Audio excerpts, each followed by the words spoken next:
Hello everyone! As you may know, a feral child is a human child who has lived isolated from human contact from a very young age and has very little experience of other human care, loving, or social behavior, and of course human language. As sad as it is, it often happens, although more so in the past than in this day and age. 5 feral human children raised by animals. The Indian Wolf Boy.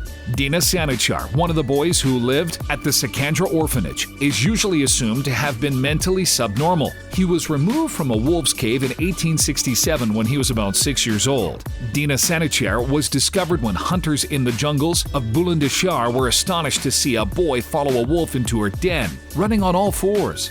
They smoked out the wolf and her companion and shot the wolf. He initially exhibited all the habits of a wild animal, tearing off clothes and eating food from the ground. He was eventually weaned off raw meat onto cooked, but never did learn to speak. He apparently became addicted to tobacco and unfortunately died in 1895. The Wolf Girls of Midnapore. Perhaps one of the best known and controversial stories of feral children is that of Amala and Kamala. The Wolf Girls were about 18 months, Amala, and 8 years old, Kamala, when they were found together in a wolf's den. In October 1920, Reverend Joseph Singh, a missionary in charge of an orphanage in northern India, heard of 2 ghostly spirit figures seen accompanying a band of wolves near Midnapore in the Bengal jungle. The local villagers were fearful of these apparitions, but local custom had forbidden them to do any harm to the wolves. Intrigued, Singh built a hide in a treetop overlooking the lair of the wolf pack, an old 10-foot-high termite mound that had been hollowed out with time.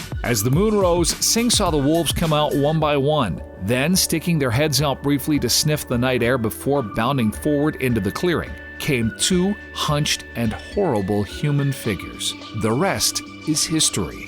The Andes Goat Boy. The Andes Goat Boy was found in the Andes, Peru, 1990, and was said to have been raised by goats for 8 years. He is supposed to have survived by drinking their milk, eating roots and berries. Being in the wild, he developed the obvious feral characteristics. He tended to walk with all his 4 limbs, his hands and feet were hardened due to scar formation that acted like hoofs. He could communicate with goats and could not learn human language. After being found, the Andes Goat Boy was investigated by a team from Kansas University, the University of Kansas or Kansas State University, and named Daniel of all names.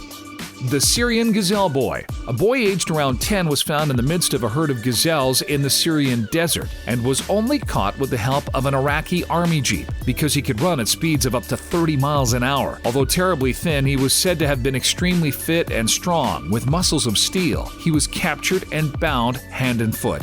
Armin says the Syrian Gazelle Boy was still alive in 1955 when the boy made an attempt to escape from whichever unpleasant state institution he was incarcerated in. The Life magazine story of 9 September 1946 agrees pretty much with the other reports. It states that the previous month, a group of hunters found a boy running wild with a herd of gazelles in the Syrian steppes. About 10 to 14 years old at the time of discovery, he was believed to have been abandoned as a baby. He was taken to an asylum for the insane. Sunday Express puts the same story out, but says the boy's running speed was more like 40 miles an hour. The Nigerian Chimp Boy. Bello, the Nigerian Chimp Boy, was found in 1996 at the age of about 2. Both mentally and physically disabled, he'd probably been abandoned by his parents at the age of about 6 months, a common practice with disabled children among the Fulani, a nomadic people who range great distances over the West African Sahel region.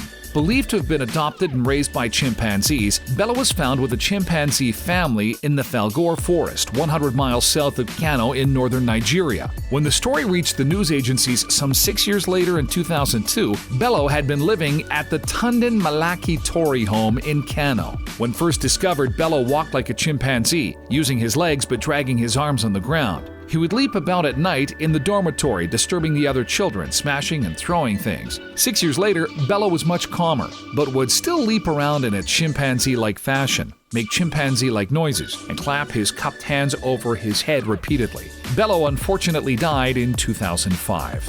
What did you think about this video? Let us know, guys, and thank you for watching. Have a great day.